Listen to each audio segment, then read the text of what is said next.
आपा है, धन का मालिक बचा है।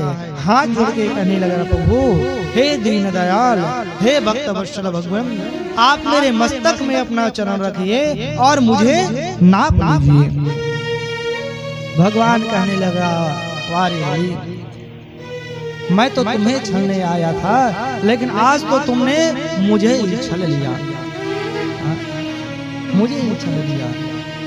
आज भगवान ने सुंदर राजा बलि के मस्तक में अपना तीसरा पैर रखा। बलि से कहने लगे, कहे कि बलि बोलो क्या इच्छा है, क्या वरदान चाहते हो। बलि जी ने कहा प्रभु अभी अभी तो मैंने सर्वस्व आपको दान कर दिया, अब यदि मैं कुछ मांगता हूँ तो दुनिया वाले कहेंगे देखो दानवीर बलि को, जो स्वयं दान किया और स्वयं फिर वापस मांग लिया। भगवान ने कहा भैया हमने आपको बोला है देंगे करके तो देंगे जरूर। आज सुतल लोक का राज्य राजा बलि को दे दिया। तब राजा बलि हाथ जोड़ के कहने लगे महाराज राज्य तो दे दिए, लेकिन एक कृपा और कीजिए। कौन सी कृपा? कहे महाराज मैं जब भी अपने महल से बाहर जाऊं और जब से अपने महल के अंदर मैं प्रवेश करूं तो आपका दर्शन मुझे हो। भगवान ने कहा भैया तो हम तुम्हारी चपरासी बन जाएं? बोलो राधे राधे। बलि ने हाथ जोड़ के कहा महाराज मैंने ऐसा नहीं कहा कि मेरे चपरासी बन जाओ, द्वारपाल बन जाओ। भगवान ने कहा भैया जब हम आपके द्वारपाल बनेंगे तभी तो आप महल में अंदर प्रवेश करोगे तो हमारा दर्शन करोगे, महल से निकलोगे तो हमारा दर्शन करोगे। भगवान आज क्या किए, राजा बलि के द्वार में सुंदर रोज अभी भी भगवान राजा बलि को वामन रूप में दर्शन देते हैं। कुछ दिन व्यतीत हुआ, माता लक्ष्मी ने देखा कि भगवान तो अभी तक लौटे नहीं, तो भगवान सुंदर जो है कब सावन पूर्णिमा के दिन क्या मनाते हैं, पुण्य दिन सावन में, हाँ रक्षाबंधन पूर्णिमा के दिन आज सुतल लोक में आए। मैया ने कहा भैया मेरा कोई भाई नहीं है, आप हमारे भाई बन जाओ। बलि जी ने कहा ठीक है। हाथ सामने लाए, एन बद्धो बलि राजा दान इंद्रो महाबला तीन त्वाम प्रतिबंधनान रक्षे माचल। अब रक्षाबंधन के बाद में गिफ्ट देखन जी उपहार। मैया ने कहा भैया भाई तो बन गए, उपहार दीजिए। बलि महाराज ने पूछा बहन क्या चाहिए, क्या चाहिए? तो माता लक्ष्मी कहती है और कुछ तो नहीं चाहिए, आपका द्वारपाल मुझे पसंद आ गया है वही चाहिए। बोलो राधे राधे राधे राधे। बलि जी समझ गए कि नहीं ये कोई और नहीं माता लक्ष्मी है। माता लक्ष्मी के साथ भगवान वामन जो है नारायण रूप में वैकुंठ में गए और वामन रूप में वहीं रहने लगे। यहाँ एक और कथा आती है। कौन सी कथा? माता लक्ष्मी ने बलि जी को क्या बांधे? रक्षा सूत्र, है ना, रक्षा सूत्र बांधे। और उसी दिन से हम क्या मनाते हैं? रक्षाबंधन।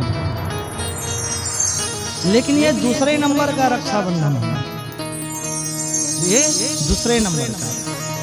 पहले नंबर का कौन है? बोलो राधे राधे राधे राधे। सबसे पहले किसने और किसको रक्षाबंधन बांधा? सबसे पहले किसने और किसको रक्षाबंधन बांधा? तो पुराण में वर्णन आता है सबसे पहले माता सची ने, बोलो राधे राधे राधे राधे, माता सची ने देवराज इंद्र को रक्षाबंधन बांधा था। और ये जरूरी नहीं है कि भाई के हाथ में बहन ही रक्षाबंधन बांधेगा। रक्षा सूत्र जो होता है एक माता भी पहना सकती है, एक बहन भी पहना सकती है और एक पत्नी भी पहना सकती है। लेकिन ये जो रक्षाबंधन है इसको हम भाई और बहन के नाम से ज्यादा जानते हैं, इसलिए बहन ही भाई के हाथ में रक्षाबंधन बांधता है। माता सची ने कब बांधा रक्षाबंधन? तो जब देवासुर संग्राम प्रारंभ होने वाला था तो माता सची ने देवराज इंद्र के हाथों में रक्षाबंधन बांधे उनके सलामती के लिए और उस देवासुर संग्राम में विजय प्राप्ति के लिए, है ना। बोले वृंदावन बिहारी लाल की जय। भगवान भी विराट रूप को धारण किए थे, लेकिन भगवान जब विराट रूप धारण कर सकते हैं ना, तो भगवान छोटे रूप को भी धारण कर सकते हैं। आज भगवान ने मत्स्य का रूप धारण किया, मछली का रूप छोटा सा। सुखदेव जी महाराज कहते हैं, राजन एक राजा हुए जिनका नाम था सत्यव्रत। सत्यव्रत राजा, और ये राजा जो है ना, तपस्या किया भगवान का, नारायण का। भगवान नारायण जब प्रसन्न हुए, कहने लगे, राजा सत्यव्रत कहो तुम्हारी क्या इच्छा है। राजा ने कहा, प्रभु मैं तो राजा हूं, मेरे पास सब कुछ है, लेकिन प्रभु मैं अपने आंखों से मैं प्रलय को देखना चाहता हूं। प्रलय इच्छा होती है ना, जिन चिल्ल कबू नहीं देखे हम तेरे चिल्ल देखने की इच्छा होती है, प्रलय देखना चाहता हूं। भगवान ने कहा, कहे कि राजा सत्यव्रत आप चिंता मत करो, एक समय ऐसा आएगा, है ना, एक समय ऐसा आएगा ये सारी पृथ्वी जलमग्न हो जाएगी। जब जलमग्न हो जाएगी तो सब ऋषि नौका लेकर के आएंगे, उस नौका में तुम सवार होना और सवार होकर के प्रलय का दर्शन कर। राजा सत्यव्रत सुंदर नदी में स्नान करने जब गए और जा करके भगवान सूर्य नारायण को अर्घ दे रहे थे। कैसे? एहे सूर्य सहस्रांशो तेजो रासे जगत्पते अनुकंपयमां भक्त्या गृहाणार्घं दिवाकरः। अर्घ दे रहे थे तो हाथ में छोटा सा मछली का बालक आया, छोटा सा। राजा ने देखा जल का जीव है, बाहर आएगा मर जाएगा। जल में डालने लगा तो मछली कहने लगा, राजन इस नदी में बड़े बड़े जीव हैं, जो जीव मुझे खा जाएगा, आप मेरे प्राणों की रक्षा करो। राजा ने मछली को कमंडल में धर दिया। महल के जाते तक मछली जो छोटा सा था कमंडल में आने इतना हो गया, बड़ा हो गया, और कमंडल से आवाज आने लगा, राजन इस कमंडल में मैं श्वास नहीं ले पा रहा, तुम मेरी प्राणों की रक्षा करो। राजा ने घड़े में भर दिया। वह मछली घड़ा इतना बड़ा हो गया, घड़ा से निकाल करके कहा तालाब में डाला, तालाब में भी वह श्वास नहीं ले पाए, तालाब इतना बड़ा हो गया। नदी में डाले, समुद्र में डाले, अंत भगवान मत्स्य रूप बना करके आए, समुद्र में उनको डाला गया। प्रलय का समय आया, आज सारी पृथ्वी जलमग्न हो गई। सप्त ऋषि जो है नौका लेकर के आए, और जो भगवान मत्स्य अवतार है ना, उनके ही सिंह में नौका की डोर को लगा दिए। राजा सत्यव्रत को नौका में बिठा दिए, और सुंदर आज प्रलय का दर्शन भगवान ने राजा सत्यव्रत को कराया है। बोलिए भक्तवत्सल भगवान की जय, मत्स्य भगवान की जय। आइए थोड़ा सा भजन करें। जीवन है तेरे हवाले मुरलिया वाले, जीवन है तेरे हवाले मुरलिया वाले, जीवन है तेरे हवाले मुरलिया वाले, जीवन है तेरे हवाले मुरलिया वाले। बाकी मुरलिया वाले प्यारे मुरलिया वाले, बाके मुरलिया वाले प्यारे मुरलिया वाले, बाकी मुरलिया वाले प्यारे मुरलिया वाले, बाके मुरलिया वाले प्यारे मुरलिया वाले। जीवन है तेरे हवाले मुरलिया वाले, जीवन है तेरे हवाले मुरलिया वाले, जीवन है तेरे हवाले मुरलिया वाले, जीवन है तेरे हवाले मुरलिया वाले। राधे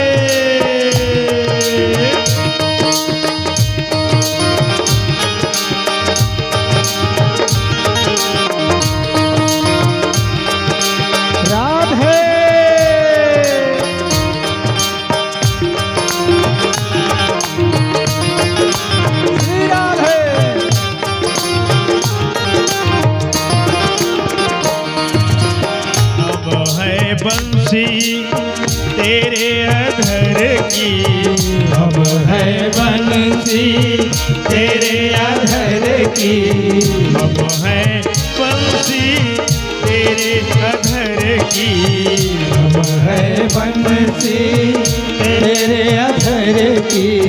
चाहे तू जैसे बजा ले मुरलिया वाले, चाहे तुझे बना ले मुरलिया वाले, जीवन है तेरे हवाले मुरलिया वाले। हे राधे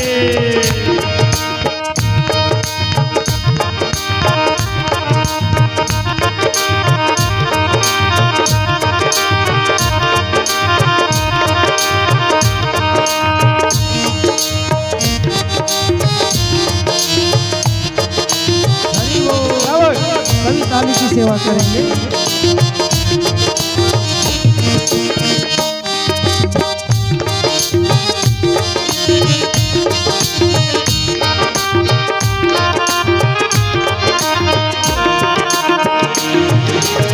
हम कठपुतली तेरे हाथ की, हम कठपुतली तेरे हाथ की, हम कठपुतली तेरे हाथ की, हम कठपुतली तेरे हाथ की।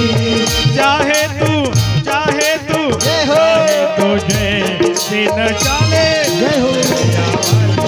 चाहे तू जय से न चाले मुरलिया वाले, जीवन है तेरे हवाले मुरलिया वाले। श्री राधे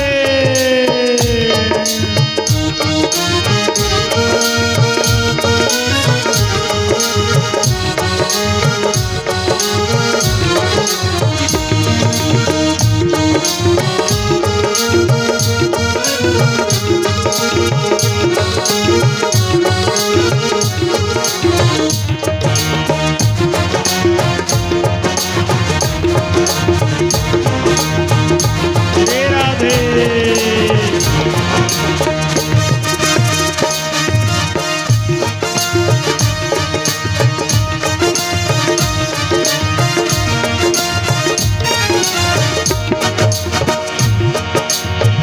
अपने चरण का दास बना ले, अपने चरण का दास बना ले, अपने चरण का दास बना ले, अपने चरण का दास बना ले। वृंदावन में बसा ले मुरलिया वाले, वृंदावन में बसा ले मुरलिया वाले, जीवन है तेरे हवाले मुरलिया वाले, जीवन है तेरे हवाले मुरलिया वाले।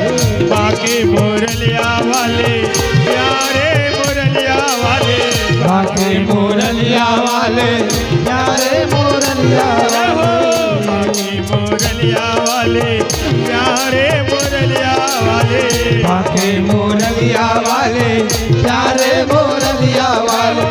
वृंदावन में बसा ले मुरलिया वाले, जीवन है तेरे हवाले मुरलिया वाले, जीवन है तेरे हवाले मुरलिया वाले, जीवन है तेरे हवाले मुरलिया वाले, जीवन है तेरे हवाले मुरलिया वाले।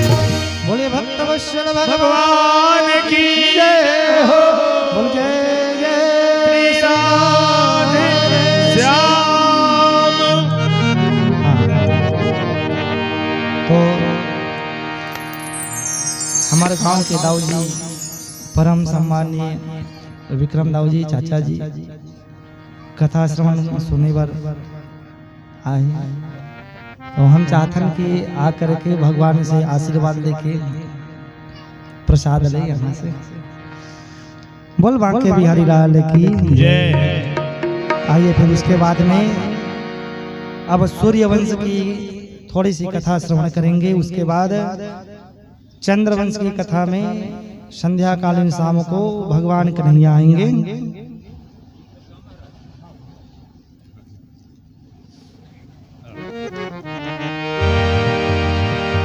राम से बड़ा राम का नाम, राम से बड़ा राम का नाम, राम से बड़ा राम का नाम, राम से बड़ा राम का नाम।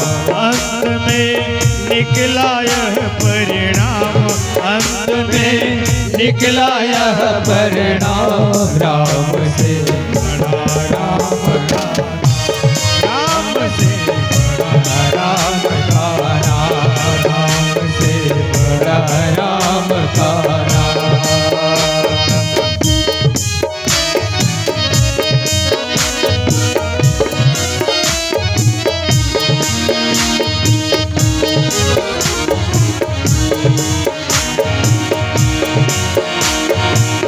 नामी को चिंता रहती है, नाम न हो बदनाम, नामी को चिंता रहती है, नाम न हो बदनाम, नामी को चिंता रहती है, नाम न हो बदनाम, नामी को चिंता रहती है, नाम न हो बदनाम। द्रौपदी ने जब नाम पुकारा,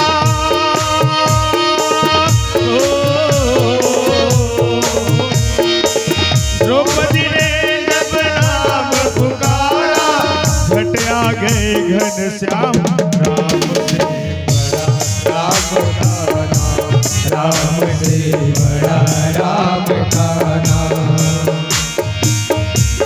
अंत में निकला यह परिणाम, अंत में निकला यह परिणाम,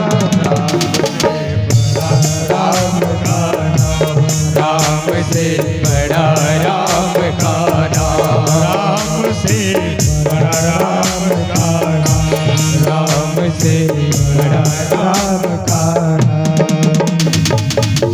बोलिए भक्तवत्सल भगवान की जय हो। जय जय श्री राधे श्याम। श्री सुखदेव जी महाराज कहे, राजन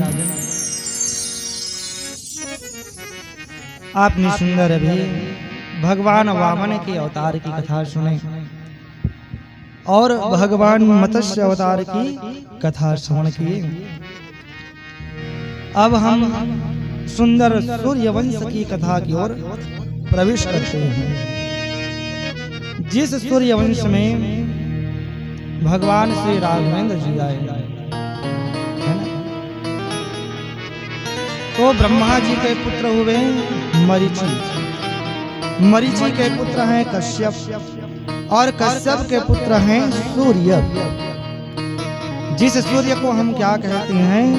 विवस्वान, है ना? भगवान सूर्य का एक नाम क्या है? विवस्वान, है ना? और इसी सूर्य से, विवस्वान से सूर्यवंश फिर आगे चला। तो कहते हैं भैया,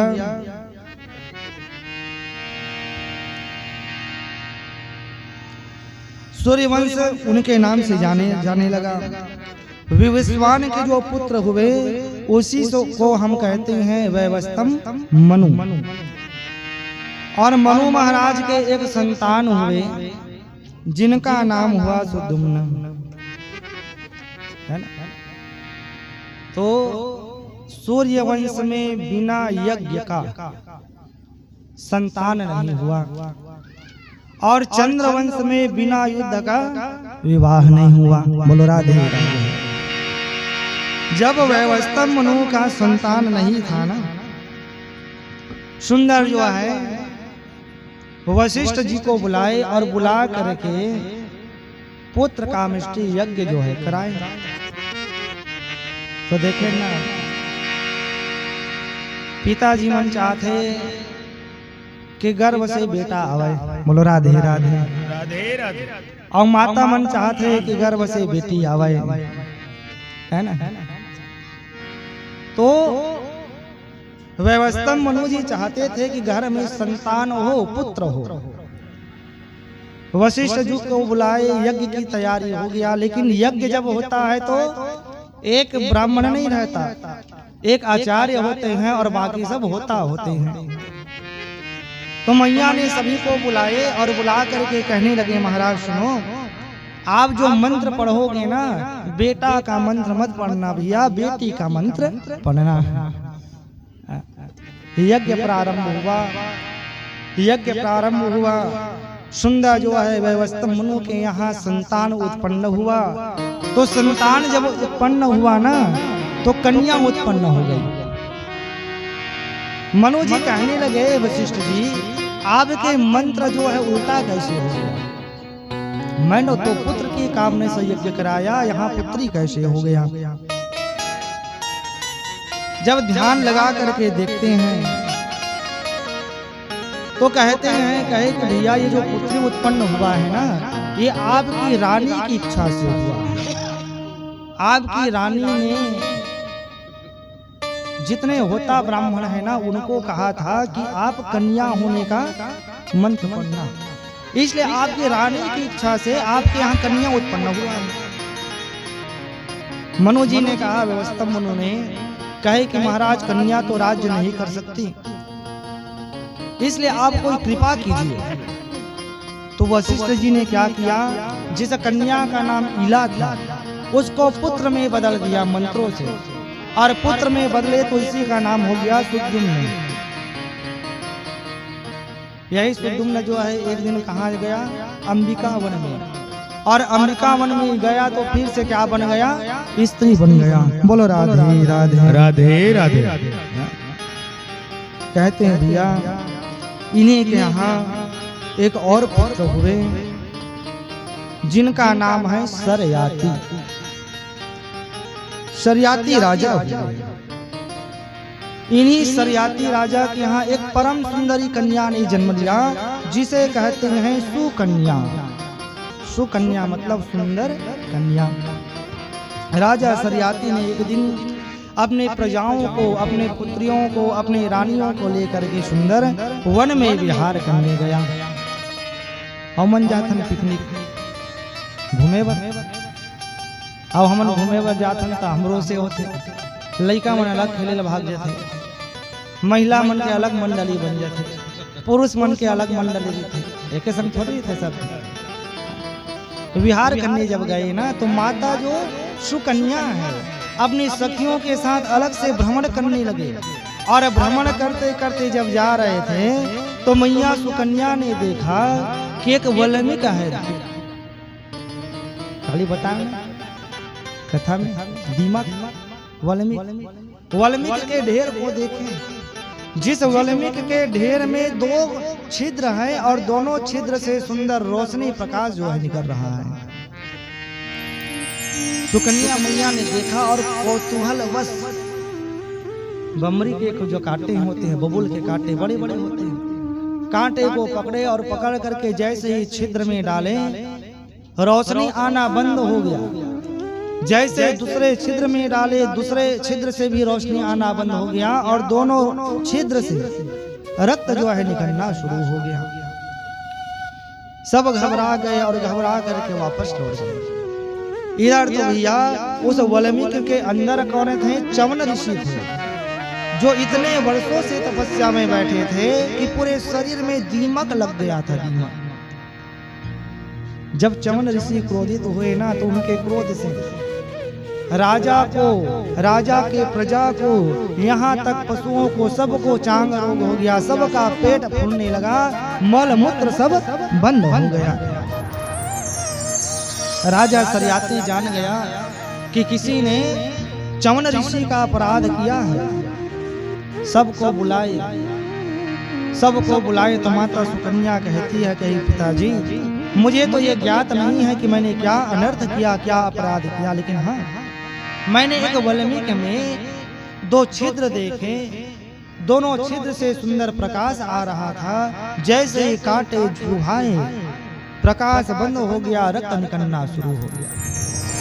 राजा सरियाती जा करके देखे, वाल्मीकि को हटा करके देखे तो च्यवन ऋषि महाराज तपस्या में बैठे हैं। सरियाती राजा ने क्षमा याचना की। च्यवन ऋषि ने कहा, भैया मैं तुम्हें क्षमा कर भी देता हूँ ना, तो मेरी आंखें वापस आने वाली नहीं है।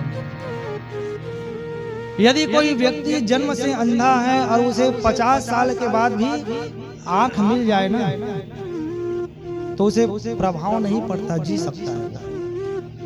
लेकिन जिसका आंख रहते हुए, जिसने दुनिया को देखा है और दुनिया को देखने के बाद यदि वह अंधा हो जाए तो एक पल भी नहीं जी सकता। सही बात है। कहे राजन मेरी तो दोनों आंखें चली गई और मैं कैसे करूंगा। राजन मैं क्षमा जब करूंगा जब तुम अपनी पुत्री सुकन्या का विवाह मेरे साथ करोगे। ना चाहते हुए सरियाती महाराज ने अपनी सुकन्या जो 16 वर्ष की कन्या है, आज च्यवन ऋषि महाराज जो बूढ़े बाबा है उनके साथ में हो गया। हुआ ना, आश्रम में आए, आश्रम में सुंदर अपने पति की सेवा कर रही थी माता सुकन्या। च्यवन जी तो केवल भगवान के भजन में लगे रहते थे, लेकिन माता सुकन्या का काम था कि उनके लिए भोजन की तैयारी करना, पूजा की सामग्री की तैयारी करना। एक दिन सुंदर जो है फूल लेने के लिए गई थी माता, और वहीं आए कौन, अश्वनी और कुमार। बोलो राधे राधे राधे। अश्वनी और कुमार आए, जो कौन है, देवताओं के वैद्य राज डॉक्टर है ना। जब देवता मतलब बुखार आते धन सर्दी होते है न, देवता मतलब बुखार आए न सर्दी हो, न देवता मन की परछाई हो, न देवता मतलब पसीना नहीं आवे। इंद्रादि देवता मतलब है ना, नहीं ओकर शरीर में मल मूत्र नहीं हुआ, ये मतलब बीमारी नहीं हो। का बीमारी होती, मानसिक बीमारी, और यही मानसिक बीमारी ला अश्वनी और कुमार दूर करते हैं। वैद्य अश्वनी कुमार आए और माता सुकन्या से कहने लगे, कहे कि देवी तुम इस वन में अकेली क्या कर रही हो, कौन हो तुम। माता कहने लगी, कहे कि भैया मैं राजा सरियाती की पुत्री हूँ और ऋषि च्यवन की पत्नी हूँ। अश्वनी कुमार कहने लगे, उस बूढ़े बाबा की पत्नी। कहे देवी उसके पास आपको कोई सुख नहीं मिलेगा, आप हम दोनों में से, अश्वनी और कुमार दोनों में से किसी एक से विवाह कर लीजिए। तो माता सुकन्या कहती है क्या, एक ही धर्म एक व्रत निर्मा, एक ही धर्म एक व्रत निर्मा, एक ही धर्म एक व्रत निर्मा, एक ही धर्म एक व्रत निर्मा, काय वचन मन पद प्रेमा, काय वचन मति पद प्रेमा, काय वचन मन पद प्रेमा, काय वचन मति पद प्रेमा। कहे कन्या अश्वनी कुमार, चाहे मेरा पति बूढ़े क्यों ना हो, अंधे क्यों ना हो, लेकिन पत्नी का केवल एक ही धर्म है कि मन से, वचन से और कर्म से पति की सेवा करना। मैं आप लोगों से विवाह नहीं कर सकता। अश्वनी कुमार प्रसन्न हो गए और कहने लगे, देवी हम तो आपकी परीक्षा ले रहे थे, परीक्षा में आप सफल हो गए, आप चाहो तो हम आपके पति के आंखों को वापस दिला सकते हैं और आपके पति को जवान बना सकते हैं। तो मैया ने कहा, सुनो, यदि मैं कह देती हूँ कि मेरे पति को जवान बना दो, आंखों की रोशनी को वापस कर दो, तो दुनिया वाले कहेंगे देखो सुकन्या जो है पति के सेवा के डर से अपने पति को जवान बना दिया। कहे भैया मैं नहीं कह सकती, आप जाइए और जा करके मेरे पति से पूछिए, यदि वो हाँ कह दे तो बिल्कुल आप उसे जवान बना दीजिए। अश्वनी कुमार आए, च्यवन ऋषि से कहे हम वैद्य राज हैं देवताओं के, हम आपको जवान बना सकते हैं। चवन ऋषि ने कहा ठीक है। और अश्वनी और कुमारों ने गड्ढा खोदे, उस गड्ढे में जल डाल दिए, जल में औषधि डाल दिए और औषधि डाल करके चवन ऋषि महाराज को पकड़ लिए और पकड़ करके डुबकी लगाई उसमें।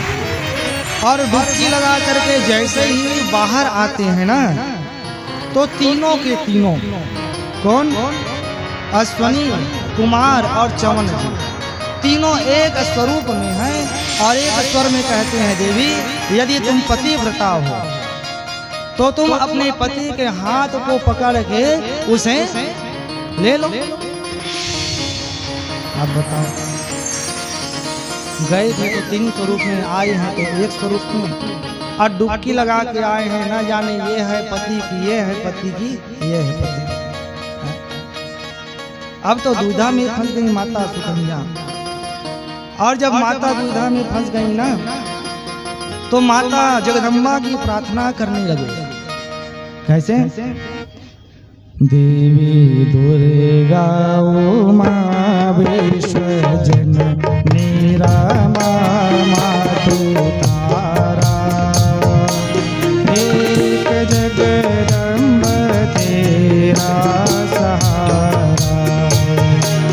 हे जगदम्बा तेरा सहारा, हो एक जगदम्ब तेरा सहारा। ओ जगदम्बा तेरा सहारा। शैलजा स्कंद माता भवानी, पार्वती भद्रकाली मृडालिनी। शैलजा स्कंद माता भवानी, पार्वती भद्रकाली मृडालिनी। सर्वबुद्धि प्रदे कष्ट सिद्धि वरदे मातु अपारा, एक जगदम्ब तेरा सहारा। हे जगदम्बा तेरा सहारा, हो एक जगदम्ब तेरा सहारा। माता रानी की प्रार्थना की, अपने आंखों को बंद किए और तीनों में से अपने पति को जो है उनके हाथ को पकड़ करके वापस ले आए। चवन जी महाराज हो गए जवान, आंखों की आ गई रोशनी। तो चवन जी ने कहा अश्वनी कुमारों, तुम लोगों ने मुझ पर बहुत बड़ी कृपा की, मेरे आंख की रोशनी को वापस दिलाया, मेरी जवानी को वापस दिलाए, इसके बदले में आपके लिए क्या करूं? तो अश्वनी कुमार कहने लगे महाराज, हम देवताओं के वैद्यराज हैं, हम घोड़े के नाक से उत्पन्न हुए हैं, घोड़ी के नाक से, इसलिए देवता हमसे घृणा करते हैं, घृणा। अपने साथ बिठाते नहीं, सोमरस का पान कराते नहीं। इसलिए चवन ऋषि जी आप हमें सोमरस का पान कराइए। चवन जी ने कहा ठीक है, हम आपको सोमरस का पान अवश्य कराएंगे। आज मैया फूल तोड़ने गई थी सुकन्या। चवन जी अपने आश्रम में बैठ करके भजन कर रहे थे। सरियाती महाराज को याद आया भैया कि मेरी जो कन्या है सुकन्या, 16 वर्ष की कन्या है, 80 वर्ष का बूढ़े बाबा है, उनके साथ विवाह हुआ है, जरा देख करके आऊं इनका गृहस्थी कैसा है। देखने के लिए जब गए ना सरियाती जी, और कुटिया में जा करके देखें तो एक परम सुंदर युवा बैठा है। युवा बोले कुछ नहीं, उल्टे पैर आ गए और आ रहे थे तो सुकन्या मैया भेंट हुआ। सुकन्या मैया से कहने लगे, कहे कि पुत्री यदि तुम्हें ऐसा ही करना था, है ना, ऐसा ही करना था तो चवन ऋषि से विवाह ही क्यों किया, पहले ही मना कर देते, मैं विवाह नहीं करूंगा। मैया सुकन्या ने कहा पिताजी क्या हुआ? कहे तुम अपने पति को छोड़ के, चमन ऋषि को छोड़ करके पर पुरुष को तुम अपने आश्रम में रखी हो कुटिया में। मैया ने कहा, कहे कि पिताजी वो और कोई नहीं है, वो तो चमन ऋषि ही हैं, आपके दमान ही हैं, जो अश्वनी और कुमार के प्रभाव से आज जवान हो गए हैं और आंखों की रोशनी भी वापस आ गई। सब यात्री राजा आश्रम में आए ना, तो चमन ऋषि ने कहा, कहे कि पिताजी अश्वनी कुमारों ने मुझ पर उपकार किया है, इसलिए उनको सोमरस का पान कराना है। आप यज्ञ का आयोजन कीजिए और उसी यज्ञ में हम सोमरस का पान उनको कराएंगे। यज्ञ का आयोजन हुआ, सभी देवता आए, है ना, सभी देवता आए। सभी देवता तो पहुंचे हैं, जो और जिनको सोमरस पिलाना है अश्वनी और कुमार वो नहीं पहुंचे, 2 सीट खाली पड़ा हुआ है। देवराज इंद्र कहे, चमन जी भाई सब देवता तो आ गए, चलो अब जल्दी कार्यक्रम शुरू करो, सोमरस पिलाने की जल्दी है। मन की तंगा कुछ भी कार्यक्रम होते, नाच गाना सुबह नित्य प्रतियोगिता कुछ तब मुख्य अतिथि बनाते हैं, और जब तक के मुख्य अतिथि ही नहीं आए था कार्यक्रम कैसे शुरू करेंगे। लिखा है 7 बजे, कोई बात नहीं, लेकिन मुख्य अतिथि नहीं पहुंचे 7 बजे, 9 बज गए, तब बोले इंतजार का धन हो आइए। 9 बजे आते कहानी कार्यक्रम शुरू होते। चमन ऋषि कहने लगे, देवताओं हमारे मुख्य अतिथि जो है जिनके लिए ये आयोजन किया गया है वही नहीं पहुंचा है अभी, तो सोमरस का पान कैसे शुरू करा। आए अश्वनी और कुमार, जब दोनों को देखे देवराज इंद्र ना, तो कहने लगे, चमन जी यदि आप अश्वनी और कुमार को सोमरस का पान कराओगे तो मैं आपको यहीं मार दूंगा। चमन जी कहे, चाहे आप कुछ भी करो, मैं अश्वनी और कुमार को आपकी पंक्ति में बिठाऊंगा और बिठा करके सोमरस का पान जरूर कराऊंगा। जैसे सोमरस का पान कराने लगे, उतने समय में देवराज इंद्र जो है उठाया वज्र को, और जैसे मारने लगा, चमन जी महाराज ने स्तंभन का मंत्र पढ़ दिया। देवराज इंद्र केवल पुतला बन के खड़ा रह गया, और इधर सुंदर चमन ऋषि ने अश्वनी और कुमार को सोमरस का पान कराए और देवताओं की पंक्ति में सुंदर बिठाए। बोलिए भक्तवत्सल भगवान की जय हो। कहते हैं सुखदेव जी राजन, इन्हीं सूर्यवंश में आगे चल करके एक और प्रतापी राजा हुए जिनका नाम हुआ नभग। नभग के हुए नाभाग, और नाभाग के ही हुए कौन? अम्बरीश, राजा अम्बरीश। कैसे थे? तो 12 महीने में आने वाली प्रत्येक एकादशी को निर्जला रखते थे, और एकादशी सबको रहना चाहिए। बोलो राधे राधे। एकादशी के विधान का है, एकादशी के विधान का है तो शास्त्र कही थे, आज 10वीं है ना, तो 10वीं दिन एक बार भोजन करना चाहिए, सुबह शाम के भोजन नहीं करना चाहिए। एकादशी दिन फिर दिन भर भोजन नहीं करना चाहिए। तेकर बाद द्वादशी के पारण करना चाहिए। द्वादशी के अब ले बता, आजकल नंबर रहे सब उपास नहीं रहे सकेंगे, लेकिन ये नियम ही विधान है। और वो भी जब एकादशी आप हो, यदि निर्जला रहते हो कोई बात नहीं, यदि निर्जला नहीं रहते ना तो भी बार बार मनुष्य को जल नहीं पीना चाहिए। बार बार एक बार अच्छे से जल पी लो, 4-5 घंटा फुर्सत, फिर जल पी लो, बार बार जल नहीं पीना चाहिए। आज का हमन का करथन, काली उपास रहना है ना, आज रात का कोट ले खाथन, काबर काली भूख लागी, कम खाई रही। अब एकादशी हो गए तो हाने अब संध्या हो नहीं पाए, भूख लागत, लेन जल्दी फलहार बना ऐसे कहा था। एकादशी का पुण्य और किसमें ज्यादा मिलता है? स्वयं पाकी खाने में। स्वयं पाकी मतलब होता है दो प्रकार का।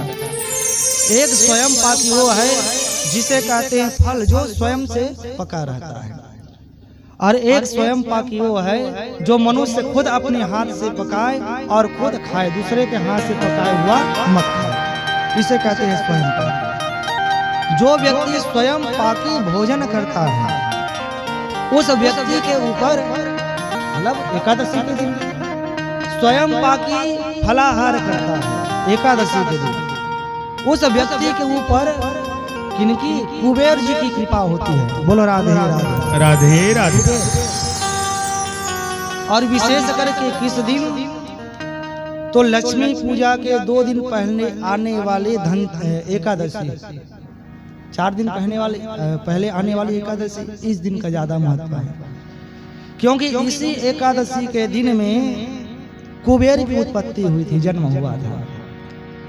कुबेर ने जब जन्म लिया तो हवा का रूप धारण किया था, और हवा का रूप धारण करके जब वो अन्यत्र घूमने लगा ना तो ब्रह्मा जी ने उसे स्थिर कर दिया, और उसी को ही हम कहते हैं कुबेर। बोलो राधे राधे राधे राधे।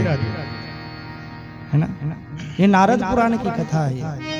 कुबेर एकादशी के दिन उत्पन्न हुआ, और जो व्यक्ति एकादशी का व्रत रखता है, स्वयं पाकी फलाहार करता है, उसके ऊपर कुबेर जी की कृपा विशेष होती है। और एक वर्णन आता है कि एकादशी जब हम व्रत रहते हैं तो अभी के लिए समय बहुत अच्छा है। काबर अभी आंवला फलावा है, आंवला फल, आंवला भगवान कहते हैं जो व्यक्ति आंवले के रस से एकादशी के दिन स्नान करता है, अर्थात आंवले को कुचर करके रस निकाल लो, जल में मिला लो और उस जल से एकादशी के दिन स्नान करो।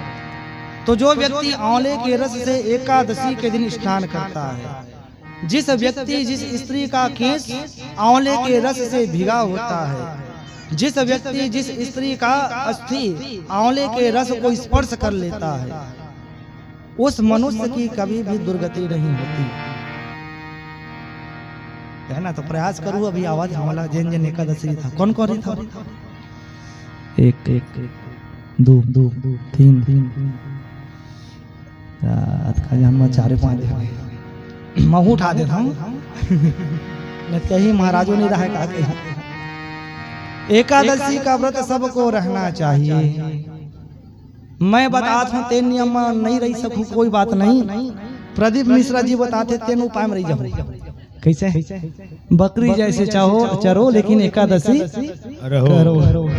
बोलो राधे राधे राधे। तो अमरीश जी महाराज ना 12 महीने के एकादशी को निर्जला रहते थे, और उनका एक विधान था कि ब्राह्मण भोजन कराने के बाद ही पारण करते थे।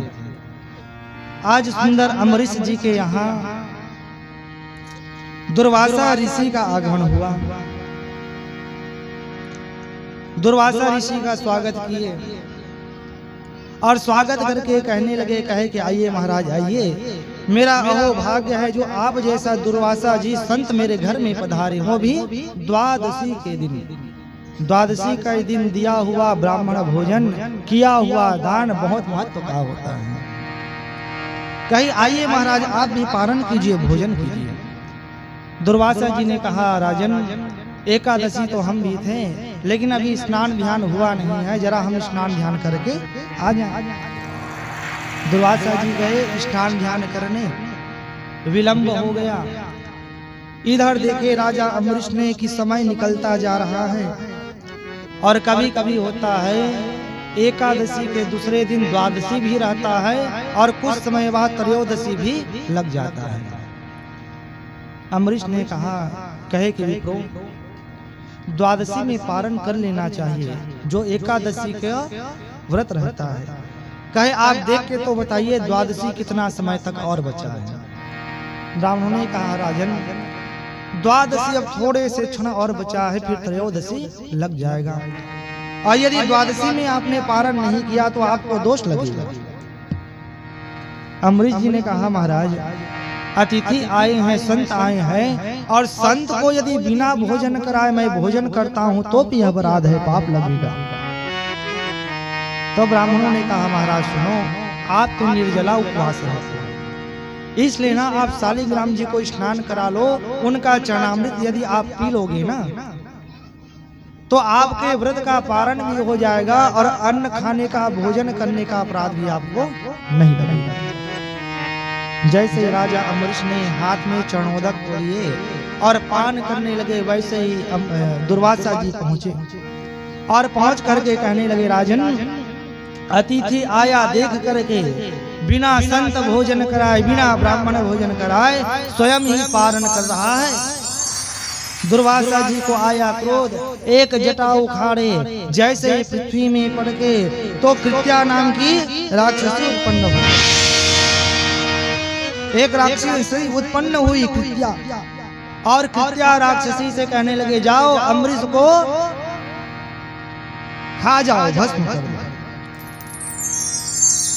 अम्बरीश महाराज हाथ जोड़ के खड़े हो गए, कहने लगे, कहे कि प्रभु यदि मैंने अपराध किया है, यदि मैं अपराधी हूँ तो ये कृत्या मुझे मार डाले। जैसे ही प्रार्थना किए ना, भगवान का सुदर्शन चक्र आया और सुदर्शन चक्र आकर के कृत्या राक्षसी को मार दिए, और उनको मारने के बाद दुर्वासा जी को मारने के लिए दौड़ाने लगे। दुर्वासा जी अपने प्राणों की रक्षा के लिए कहाँ गए? ब्रह्मा जी के पास। कहे, ब्रह्मा जी पाहि माम, पाहि माम। ब्रह्मा जी ने कहा, क्या हुआ? दुर्वासा जी ने कहा, ब्रह्मा जी नारायण का सुदर्शन चक्र मुझे मार डालेगा, मेरी रक्षा कीजिए। ब्रह्मा जी ने कहा, भैया नारायण के अपराधी को मैं क्षमा नहीं कर सकता। ब्रह्मा जी के लोक से सीधे कहाँ आ गए? कैलाश में, और कैलाश में आकर के भगवान भोले बाबा से क्षमा याचना किए। भोले बाबा ने भी कहा, भैया नारायण के अपराधी को मैं नहीं बचा सकता, यदि कोई बचा सकता है आपको तो जाओ भगवान नारायण के पास और उन्हीं के पास जाकर के क्षमा याचना करो। दुर्वासा जी वैकुंठ में आए, भगवान के चरणों में गिर गए और कहने लगे, भगवान नारायण आपका ये सुदर्शन चक्र मुझे भस्म कर डालेगा, कैसे भी हो मेरे प्राणों की रक्षा करो। तब भगवान को याद आया, क्या? अहम भक्त पराधीन स्वतंत्र इव ध्वज साधोर्भेग्रस्त हृदयो भक्त भक्त जन प्रिया।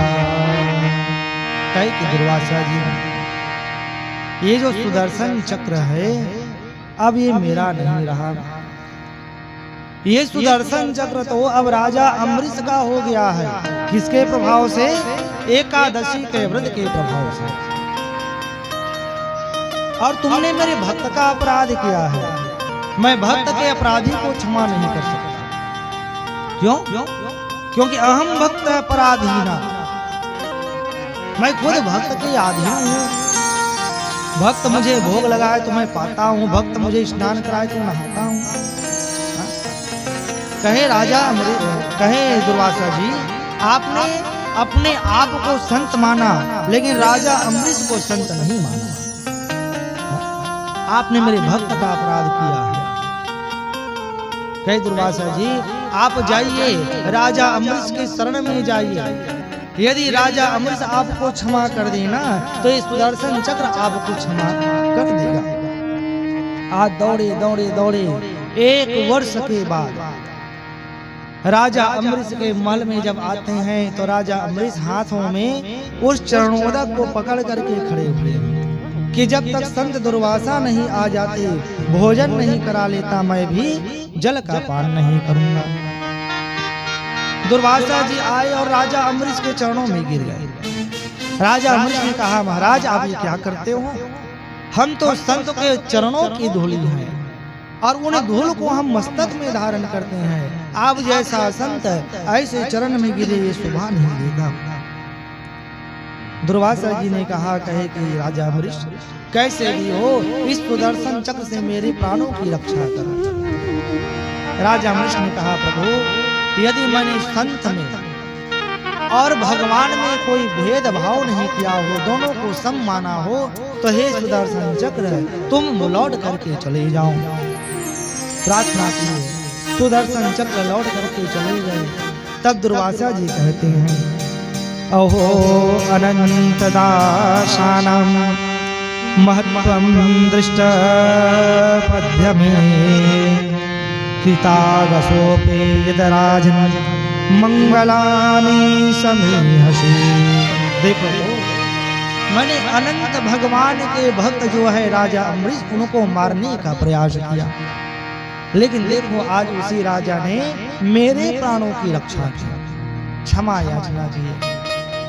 तो राजा अम्बरीश ने स्वयं ही हाथ जोड़ करके कहा कि प्रभु चलिए और चल करके सुंदर भोजन पाइए। सुंदर दुर्वासा जी ने भोजन किया, राजा अम्बरीश को आशीर्वाद दिया और आशीर्वाद दे करके वहां से चले गए। बोली वृंदावन बिहारी लाल की जय हो।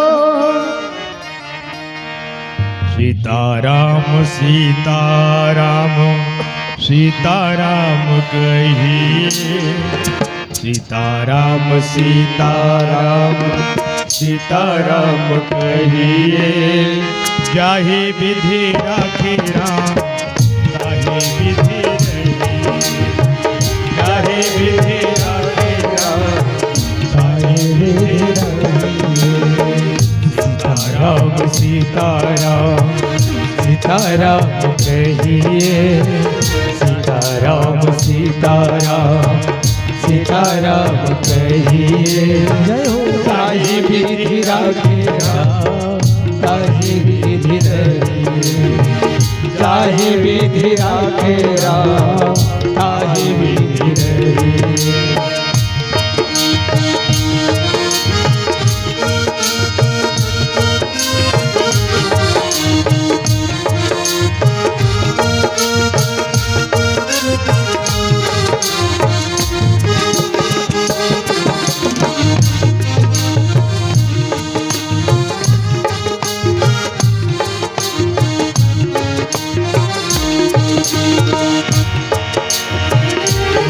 में हो राम नाम, राम सेवा हाथ में। मुख में हो राम राम, राम सेवा हाथ में। तू अकेला नहीं प्यारे, राम तेरे साथ में। दो के लगाए प्यारे, राम सेवा हाथ में।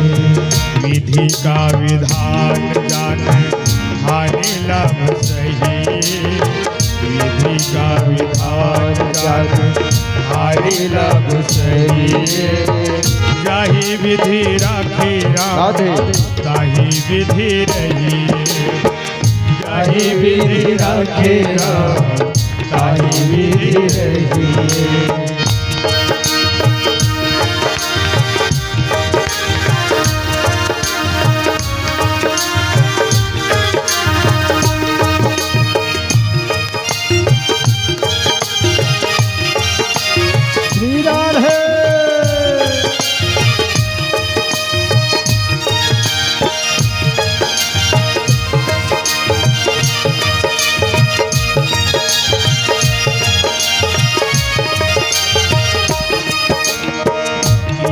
अभिमान तो फिर मान नहीं पाएगा। किया अभिमान तो फिर मान नहीं पाएगा। होगा प्यारे वही जो राम जी को भाएगा। होगा प्यारे वही जो राम जी को पाएगा। पहले की आशा त्याग शुभ कर्म करते रहिए। पहले की आशा त्याग कर्म करते रहिए। जाहि विधि राखे राम, ताहि विधि रहिए। जाहि विधि राखे राम, ताहि विधि रहिए। राधे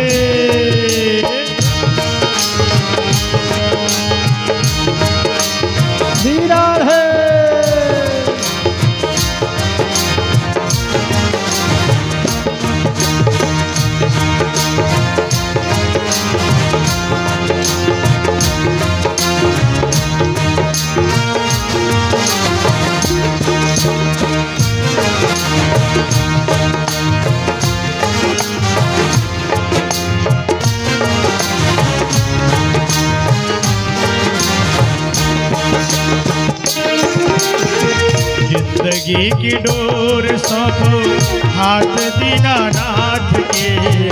जिंदगी की डोर सौंपो हाथ दीनानाथ के। महलों में राखे चाहे झोपड़ी में वास दे। महलों में राखे चाहे झोपड़ी में वास दे। धन्यवाद निर्विराट राम राम कहिए। धन्यवाद निर्विराट राम राम कहिए। जाहे विधि राखे जय हो। आगे विधि रही। जाहि विधि राखे राम जाहि विधि जय रहे। हो। सीताराम सीताराम कहिए। सीताराम सीताराम सीताराम कहिए। जाहि विधि राखे राम जाहि विधि रहिए। जाहि विधि राखे राम जाहि विधि रहिए। जाहि विधि राखे राम जाहि विधि रहिए। जाहि विधि राखे राम जाहि विधि। बोले भक्तवत्सल भगवान की जय हो। बोलो जय जय राधे श्याम। आचार्य सुदेव जी महाराज कहे राजन इसी राजा अमरीश के वंश में आगे चल करके एक और राजा हुए जिस राजा का नाम हुआ योनाश राजा। योनाश है ना, बताए ना, सूर्य वंश में बिना यज्ञ का संतान नहीं हुआ और चंद्र वंश में बिना झगड़े का विवाह नहीं हुआ। जब राजा योनाश को संतान नहीं हुआ, सुंदर जो है वशिष्ठ जी महाराज को बुलाए और पुत्र कामेष्टि यज्ञ फिर से कराए। बोलो राधे राधे। यज्ञ का जब आरंभ हुआ तो यज्ञ में वेदी बनता है, बने रूप में देवतापुरिया में, और वेदी बनता है तो उसमें एक कलश भी है, वरुण कलश नारियल वाला, है ना। तो सुंदर जो है वहां वेदी निर्माण हुआ था, कलश बना था, लेकिन हुआ क्या, आज राजा योनाश को रात्रि में प्यास लगी और कबो कबो होते एको दिन ना सुते जावे पानी ये धरे भुला गया और कहूँ पानी धारे घलो घसना तो वह नींद पर एक पहली से राजा थे एको दिन कबू कबू, है ना।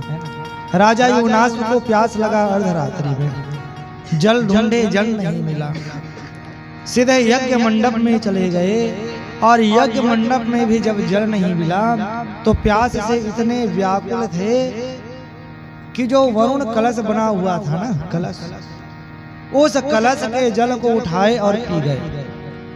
और पिए तो पहले नारियल ऐसे रखा था, अब रात्रि का समय है, जल तो पी लिए और जल पीने के बाद अब नारियल को उल्टा के अब ऐसे उल्टा रख दिए। बोलो राधे राधे राधे राधे। अब ब्राह्मण आए, वशिष्ठ जी आए, आ करके देखा, कहे कि वरुण कलश का जो नारियल है उल्टा दिख रहा है। वशिष्ठ जी ने पूछा, कहे कि क्यों राजन, ये नारियल उल्टा कैसे हो गया, कलश का नारियल? कहे महाराज क्या बताऊं, जोरों से प्यास लगी, जल मिला नहीं, यज्ञ मंडप में भी जल नहीं मिला, तो मैंने इसी वरुण कलश का जल पी लिया। बोलो राधे राधे राधे राधे।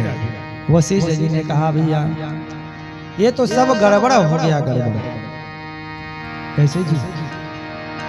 कहे राजा यज्ञ पूरा होता, यज्ञ पूरा होने के बाद ना इस जल को आपकी रानी को पिलाते, आपकी रानी गर्भवती होती और संतान उत्पन्न होता। अब इसे तो आपने पिलाया, ये तो गड़बड़ हो गया। कहे क्या गड़बड़ है? कहे महाराज जो अब आपकी रानी में होना था वो आप में होगा। बोलो राधे राधे राधे राधे। आप में होगा। ककरो घर लड़का होते ना, कैसे गा बने हुए नार्मल धन कैसे हो कहाँ महाराज ऑपरेशन हो है तो ऑपरेशन ला भी शुरू नहीं करे सूर्यवंश से चला था ऑपरेशन। बोलो राधे राधे राधे राधे। राजा योनास ने जब जल को पिया था ना तो राजा योनास के पेट में बालक आ गया था। समय आया और सीजर से राजा के पेट को काट करके बालक को निकाला गया। बालक तो उत्पन्न हो गया लेकिन फिर समस्या आ गया। माता होती तो स्तनपान कराते पिताजी हैं। तब देवराज इंद्र आए और आ करके अपनी जो डूड़ी उंगली है तर्जनी, उस तर्जनी उंगली को उस बालक के मुंह में धर दिया और कह दिया मानधाता मैं इसे धारण करता हूँ। इसलिए इसका नाम भी क्या पड़ गया मानधाता। मानधाता के पुत्र हुए मुचोकुंद जिसको भगवान ने सुंदर मुक्ति दिलाई और इसी के वंश में आगे चल करके हुए राजा हरिश्चंद्र जिन्होंने अपने सत्यता के लिए अपना सर्वस्व छोड़ दिया। यहाँ तक अपने आप को बेच दिए, अपने पुत्र को अपनी पत्नी को भी बेच दिया। और आगे चल करके इसी सूर्यवंश में एक और विचित्र राजा हुए जिनका नाम है बाहुक। इनकी दो पत्नियां बड़ी रानी को यज्ञ के द्वारा अभिमंत्रित चरु खिलाया,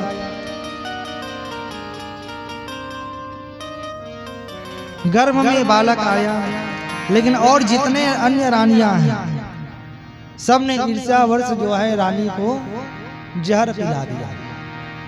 और जब जहर पिलाया ना तो वशिष्ठ जी ने मंत्र शक्ति से उस बालक को मरने नहीं दिया, बल्कि जब बालक का जन्म हुआ तो गर के साथ जन्म लेने के कारण नाम ही क्या पड़ा सगर पड़ा। सगर और अभी के मन के मां का हवा एकर मां गर जहर गर तेकर से सगर के थे। और आजकल के मन लगा खाते हैं सुगर। बोलो राधे राधे है ना। सगर कहते हैं भैया सगर के दो पत्नियां हुई, एक है सुमति और दूसरी है कृष्णी। कृष्णी के पुत्र हुए असमंजस, जस नाम तथा काम। असमंजस ये जो असमंजस था ना बेन की तरह था, बेन की तरह। सुने उन्हें वो दिन कथा बेन के। ये असमंजस भी प्रजा के पुत्रों को ले जाता था खेलने के लिए और ले जाके भी किसी को मार देता था, किसी को नदी में फेंक देता था, किसी को सूली चढ़ा देता था। जब प्रजाओं ने शिकायत की है ना और जब राजा सगर ने इसे अपने राज्य से बाहर निकाल दिया तब ये जाते जाते क्या किए जितने संतान को पुत्रों को मारे थे सबको जीवित कर दिया। और जब सबको जीवित देखे ना तो प्रजा कहने लगे भैया ये तो बड़ा असमंजस है। नाम ही असमंजस पड़ गया। फिर भी से उसको सुंदर मना करके फिर राज्य में लाया गया उसको असमंजस, नहीं तो राज्य छोड़ करके जा रहा था। तो केसनी के बेटे हुए असमंजस और सुमति ने एक मांस के पिंड को जन्म दिया जिसको क्रोध में आकर के राजा ने 60,000 टुकड़े में काट दिया। लेकिन वशिष्ठ जी ने मंत्र शक्ति से सबको जीवित कर दिए, इसलिए 60,000 पुत्र इनके हो गए सगर के। राजा सगर ने अश्वमेध यज्ञ किया तो देवराज इंद्र को बड़ा भारी चिंता हुई, क्योंकि जब भी कभी कोई यज्ञ करता है तपस्या करता है तो देवराज इंद्र यही सोचता है कि ये तपस्या करेगा और मेरे इंद्रासन को ले लेगा। जयंत को कहे जाओ यज्ञ का घोड़ा चुराना, जयंत ने मना कर दिया। देवराज इंद्र स्वयं आए, यज्ञ के जो घोड़ा है उनको चुरा लिए और चुरा करके गंगा सागर में कपिल नारायण भगवान के आश्रम में बांध के आ गया। बोलो राधे राधे राधे राधे। सगर ने अपने 60,000 पुत्रों को कहा कहीं कि जाओ अश्व का घोड़ा ढूंढ के ले आओ। सगर के 60,000 पुत्र निकले घोड़े को ढूंढने ना खोजने। तो ये जो पहले पृथ्वी था और पृथ्वी में क्या था? समुद्र था, समुद्र। जब 60,000 पुत्र निकले अश्व को, घोड़े को ढूंढने के लिए, तो सागर जो पहले कम चौड़ा था, सागर के पुत्रों ने पृथ्वी को इतना खोदा कि वही समुद्र जो है आज क्या बन गया? सागर बन गया। बोलो राधे राधे राधे राधे। 60,000 पुत्रों ने देखा कपिल नारायण भगवान के आश्रम में घोड़ा बंधा हुआ है। इनको भ्रम हो गया कि यही चोर है। भगवान कपिल नारायण को मारने के लिए जब दौड़े, कपिल नारायण भगवान का जैसे ही आंख खुला, राजा सागर के 60,000 पुत्र जो है वहीं पर भस्म हो गए, जल करके भस्म हो गए। फिर ये जो कौन है? असमंजस के पुत्र हैं। असमंजस के पुत्र अंशुमान ने तपस्या किया और तपस्या करके कपिल नारायण भगवान को प्रसन्न किया और अपने पूर्वजों की मुक्ति के बारे में पूछा। तो कपिल नारायण ने कहे कि अंशुमान जी, भगवान वामन के चरणों से जो गंगा निकला है, जो ब्रह्मलोक में ब्रह्मा जी के कमंडल में है, उस जल का चरणोदक का गंगा जी का यदि स्पर्श तुम्हारे पूर्वज के भस्म में हो जाए तो उनका उद्धार हो जाएगा। उसी गंगा जी को लाने के लिए अंशुमान ने तपस्या किया, गंगा जी नहीं आई। उसके बाद उसने दिलीप जी ने गंगा जी की तपस्या की, गंगा जी नहीं आई। फिर किसने? तो सुंदर भगीरथ जी ने गंगा जी की तपस्या की। गंगा जी जो है प्रसन्न हुई और कहने लगी, बेटा सुन, मैं तो आपके पूर्वजों के उद्धार के लिए आने के लिए तैयार हूँ, लेकिन मेरा वेग इतना है कि मैं जब ब्रह्मलोक से आऊंगी तो पृथ्वी मेरा भार सहन नहीं कर पाएगी, मैं रसातल में चली जाऊंगी। इसलिए पहले मुझे धारण करने वाले की व्यवस्था करो। भगीरथ जी ने शिव जी की तपस्या की, शिव जी से प्रार्थना की, भगवान आप गंगा जी को अपनी जटाओं में धारण कीजिए। आज सुंदर गंगा जी कहाँ आई? भगवान शिव जी के जटा कहाँ से होते हुए वो सुंदर ध्रुवलोक से आई, ब्रह्मा जी कमंडल में निकल करके ध्रुवलोक में आई। ध्रुवलोक से सप्तऋषि मंडल में आई, वहां से सुंदर कहाँ? शिव जी के जटा में समाई। शिव जी ने गंगा जी का जल का केवल एक बूंद अपनी जटा से इस पृथ्वी में गिराया, तो वही गंगा जी सुमेरु पर्वत पर आई, हिमालय से आई और हिमालय से फिर बहते बहते कहाँ? सुंदर हरिद्वार से निकल करके बहना प्रारंभ हुई। बोलिए गंगा मैया की जय हो। राजा सागर की नाती भवानी वो, राजा सागर की नाती भवानी वो, गंगा लाला ने भागीरथी